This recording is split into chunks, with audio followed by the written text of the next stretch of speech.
took a look at the maths problem on the board, and solved the correct answer. When the maths professor at MIT saw the board, he was stunned. He couldn't believe that the graph theory problem that had taken him a whole month to come up with. He couldn't believe that someone else had worked out the answer overnight. It seems that I've brought out another genius. But until the end of the school day, the professor couldn't find out who this person was. So he put another super puzzle on the blackboard in the corridor that his team had been working on for 2 years to find the answer to lure the reluctant genius out. But as soon as the professor opened the door, he saw a man scribbling on the blackboard in the corridor. So he immediately went up to him and shouted a rebuke. "Get lost. No scribbling here." Roy threw down his chalk and laughed. The professor wanted to go after him, but when he looked at the blackboard, he was once again stunned. This quick solution was something their whole team had never thought of before. The professor was dumbfounded. This is more than a mathematical genius. My God. He was born for maths, but what the professor didn't know was mathematical talents was only one of Roy's talents. He had an even better one. He's had the ability to remember everything for as long as he can remember, no matter what book he turned over once, and it's etched in his mind forever. Even the page and the line in the book, he remembered everything. But Roy, with his high IQ,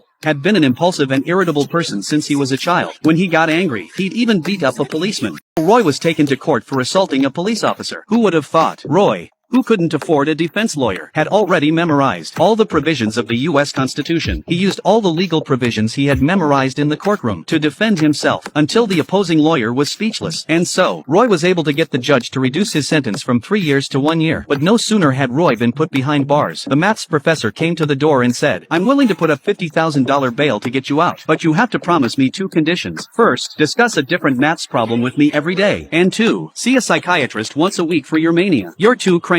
Roy thought if he would just let himself out, let's just say yes on whatever terms. So that night, the two men began a mathematical discussion. Looking at the professor's problem on the board, Roy made 3 dots with his hand, and with a few strokes, he solved the problem. But there was a problem. Every time he attended the weekly therapy sessions, Roy became very resistant. To get rid of all the therapists, Roy would read a lot of psychology books in advance of each session. And then when it came time to give him formal counseling, Roy would look for holes in the psychiatrist's words and gestures in order to break down their defenses.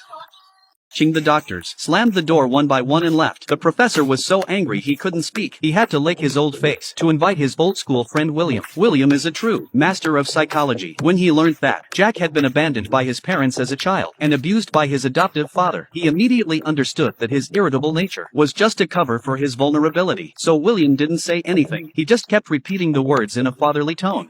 It's not your fault. It's not your fault. It's not your fault. Don't fuck with me, alright? Don't fuck with me, Sean. Not you. It's not your fault.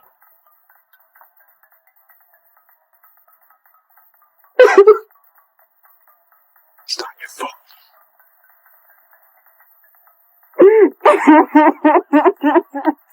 And so, Jack's vulnerable heart was touched for the first time, and with William's guidance he learned to control his emotions, and from then on, he lived a happy little life.